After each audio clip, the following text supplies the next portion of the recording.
Baik, pemirsa Anda masih menyaksikan Market Opening dan kita lanjutkan kembali perbincangan bersama dengan Mas Franky Prasetyo dari MNC Sekuritas Medan. Ini menarik ya mencermati market yang sedang bergejolak seperti saat ini dan Betul. indeks harga saham gabungan nampaknya pagi-pagi sudah bergerak fluktuatif sekali. Tadi sempat bergerak positif pada saat opening, hari ini detik ini kita lihat sudah mulai terkena aksi jual 0,06% ini Mas Franky. Nah, bagaimana dengan saham-saham pilihan yang Anda rekomendasikan dengan pergerakan yang fluktuatif dari pergerakan indeksnya sendiri?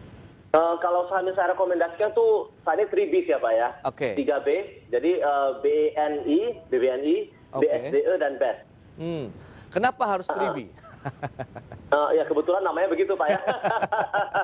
Oke, Tapi, kita bahas sektor perbankan dulu ya, Bank BNI. Iya. Kenapa BNI? BNI karena BNI Bank adalah backbone dari ekonomi. Oke. Jadi kalau BNI itu menurut saya adalah perbankan dengan valuasi yang paling menarik di sektornya. Jadi market cap-nya BNI sekarang 86 triliun. Yes. Tahun lalu BNI mencatatkan laba 15,5 triliun.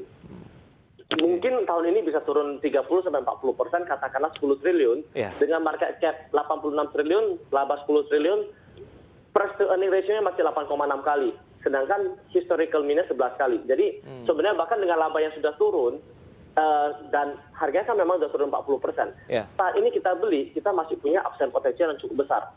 Nah, kemudian BNI itu kan punya ini ya Pak ya, manajemen baru dari Bank BRI yang ditransfer ya, ditransfer. Yes. Jadi masuk ke BNI.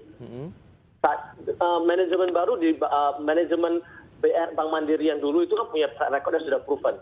Jadi itu sudah mendapatkan banyak acungan jempol, NPL-nya turun. Yeah. Nah, jadi kita melihat dengan manajemen yang baru yang masuk ke BNI, harusnya BNI bisa menjadi bisa menjadi saham dengan valuasinya rendah, manajemennya bagus, harusnya ya masa depannya bagus seperti itu. Berarti Pak. kinerja dari manajemen ini akan menjadi pembuktian dari pergerakan Bank BNI ke depannya. Hari ini kita lihat menguat sekitar 0,43% begitu dari pergerakan Bank BNI.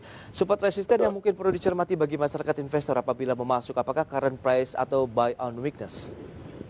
Kalau untuk BNI Pak ya. Yeah. Kalau BNI itu kita supportnya di 4.400, resistennya di 5.000. Oke, 4.400 dan 5.000. Mungkin bisa disaksikan juga selengkapnya di layar televisi Anda, pemirsa, beberapa saham yang direkomendasikan oleh Mas Franky tadi untuk Bank BNI. Jadi kita menunggu saja di level 4.400-an begitu ya. Sekarang di 4.580. Berarti nunggu dulu ya, bersabar dulu. Nunggu dulu. Masuk. Oke. Iya. Itu dia Dan BNI. Kalau untuk BNI, kalau boleh saya ada satu note. Yes. Kalau BNI itu sebenarnya boleh dikatakan saham yang cukup aman ya, karena perbankan di Indonesia berbeda dengan krisis-krisis sebelumnya. Perbankan di Indonesia pada saat ini memiliki capital adequacy ratio yang bagus di atas 20%. Karnya oke ya. Karya oke. Jadi harusnya untuk mengalami kesulitan itu resikonya sangat minim. Yes. Jadi kalau misalnya terjadi penurunan, itu adalah semakin turun Anda boleh mengalokasikan dana untuk keep on buying. Karena pemerintah sudah memberikan suatu aturan begitu, dana pencadangan harus diperbesar ya menyikapi pandemi ini. Betul. Oke. Betul. Itu dia untuk diperbesar. Yes, Bank BNI. Berikutnya dari sektor properti begitu, ada BSD juga yang Anda rekomendasikan. Sebenarnya cukup landai kalau kita lihat BSDE dalam beberapa waktu terakhir, apalagi salah satu juga yang terdampak adanya pandemi Covid. Betul. Kalau kita lihat BSD itu kan menurut saya properti itu udah sangat-sangat undervalued. Jadi selama dari tahun 2013 ketika properti boom, properti itu sudah naiknya kan sempat naik besar sekali. Kemudian dari 2013 sampai sekarang boleh dikatakan trennya turun terus, Pak. Baik. Nah, tapi ketika tren turun itu, kita melihat BSD dari segi labanya masih bagus, marketing sales-nya bagus, dan BSD itu juga punya inovasi. Mereka memiliki inovasi untuk jual rumah yang dengan harga yang lebih affordable. Jadi tetap penjualannya tetap bisa dioptimalkan. Ya, paling dari sisi margin mungkin harus ditekan ya. Betul, mungkin marginnya ditekan, tetapi ya I think it's still good, still booking revenue gitu. Kemudian yang saya senang dari BSD adalah land bank-nya gede sekali, Pak. Jadi BSD adalah salah satu emiten dengan land bank yang paling besar, dan I think it is the most valuable. Jadi land bank-nya BSD itu kalau kita lihat secara market value itu bisa 100 triliun. Sedangkan market cap-nya BSD itu sekarang sekitaran 16 triliun. Jadi ya discount to RNAV-nya cukup besar sekali. Jadi menurut saya ya ketika saat ini kan mungkin properti lagi down cycle. Ini bukan ini ya, saat ini mungkin properti lagi down cycle.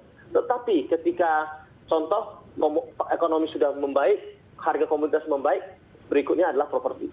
Oh, itu dia. Berarti tinggal menunggu waktunya saja. Bisa dikatakan kalau kita masuk properti. Tapi kalau mencermati market juga yang masih tertekan ini, Mas Franky, kalau kita bicara mengenai sektor properti, sebaiknya kita masuk bertahap begitu, cicil beli, menabung saham begitu, dalam artian apakah bagaimana strateginya? Apakah kita bisa mengalokasikan persentase kalau kita bicara mengenai dana investasi yang diinginkan masuk ke dalam BSDE? Mungkin ini agak sedikit berbeda ya Pak ya. Karena kan kalau BNI tadi saya katakan makin turun makin beli. Nah, kalau BSD ini juga sebenarnya udah murah, Anda mau makin turun makin beli juga boleh. Tetapi BSD ini menurut saya the best time to buy adalah ketika BSD-nya di atas 800, Pak. Oh, di atas 800? Iya, kalau misalnya secara technical play, ketika BSD di atas 800, itu adalah resistennya. Jadi supportnya 720, resistennya 800, malah ini kita lebih senang beli di atas resisten, Pak. Karena untuk emiten yang sudah sangat undervalued, kita kalau beli lebih mahal juga memang it's okay. Tetapi kenaikannya akan the incremental rate-nya akan sangat menarik. Oh, sebaiknya berarti buy if break begitu kalau misalnya mau masuk di BSDE setelah tembus 800. Betul. Peluangnya berapa ini potensial ataupun cuan yang bisa didapatkan apabila berhasil tembus ke 800 untuk BSD? Kita melihat ke 1.200 sampai 1.500, Pak. Wow, menarik ini ya. 1.200 sampai dengan 1.500 pun ini short term investment juga? Mungkin ini ya Pak ya, mid term Pak. Oh, mid term, Mid term, ya. Karena kita nggak tahu kapan dia bisa break the resistance. Tetapi menurut saya ketika when it breaks the resistance, interesting thing will happen. Betul, itu dia untuk BSDE. Jadi menunggu dulu sedikit apabila penguatan yang terjadi hari ini confirm ataupun level konfirmasi di 800 tadi ya, resisten dari BSDE. BES Bekasi Fajar juga dengan adanya pandemi, kemudian karpet merah juga sedang diberikan oleh pemerintah untuk investor asing maupun lokal masuk ke dalam kawasan-kawasan industri. Apakah ini juga menjadi salah satu emiten yang diuntungkan dengan kebijakan tersebut? Betul, kalau menurut saya BES itu adalah key team untuk BES. Tema untuk BES-nya itu adalah Omnibus Law. Jadi Omnibus Law in the making, nanti sebentar lagi akan desain. Kita melihat BES itu kan 10% itu dimiliki oleh Daiwa. Jadi ada Japanese company corporate ownership di Daiwa, di BES. Kemudian kita lihat lagi foreign direct investment. Jepang adalah salah satu foreign direct investor paling besar. Jadi adalah negara dengan investasi terbesar di Indonesia. Dan kalau misalnya mereka harusnya BES bisa capture that market. Nah, Omnibus Law sign, BES akan sangat menarik sekali. Di antara beberapa emiten update ataupun saham-saham pilihan yang Anda rekomendasikan ini Mas Franky, BES saja yang kalau kita lihat teknikalnya sedang rebound dalam 1 bulan, 3 bulan terakhir begitu. Anda melihat berarti peluangnya cukup kuat begitu bahwa rebound yang terjadi dari pergerakan Bekasi Fajar ini masih terus berlanjut? Iya betul Pak. Seberapa kuat kalau kita lihat masuk di berapa, kemudian seberapa kuat nanti penguatan yang akan terjadi untuk BES dan seberapa lama juga? Supportnya itu sekitar 165. Kalau kita lihat resistennya 190. 165 sampai 190 range-nya? Iya, sampai 190. Jadi itu akan berada di range seperti itu. Baik, tapi kalau kita lihat untuk mengambil posisi entry, apakah strateginya sama begitu dengan BSDE, buy if break, atau dengan Bank BNI kita menunggu saja di bawah atau supportnya? Kalau saya lebih condong untuk lebih menunggu kalau untuk BES. Karena BES kan barusan rally ya. Betul. BES kemarin itu di range 110, 120 itu cukup lama sekali. Kemudian dia break 120 naik sampai ke 190 sampai ke 200. Kemudian sekarang lagi masa cooling down, masa consolidation.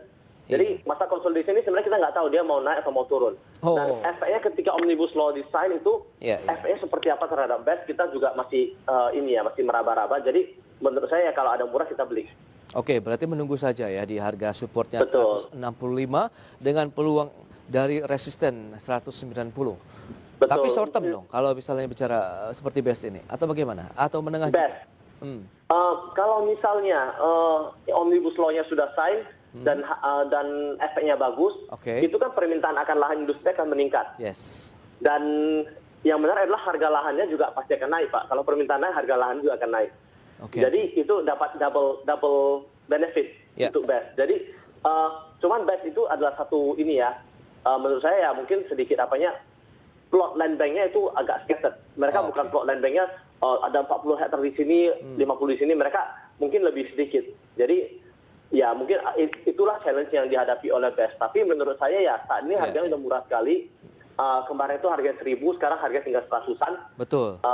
Kemudian ada tema Omnibus Law. Yes. Ya menurut saya ya BEST is still a long way to go. Maksudnya masih bisa ke 240, masih bisa ke 280, kira-kira seperti itu. Baik, itu dia analisis yang menarik terkait dengan saham-saham pilihan dari Bank BNI, BSDE, dan juga BEST. Kemudian tadi sempat dibahas dari sektor infrastruktur, ada Wijaya Karya dan juga Waskita Karya yang direkomendasikan buy on weakness. Mas Franky, ini sayang sekali waktu terbatas. Terima kasih banyak atas waktu yang sudah Anda berikan dan juga analisisnya. Sukses untuk Anda dan stay healthy, Mas Franky. Terima kasih Pak Pras, stay healthy. Baik.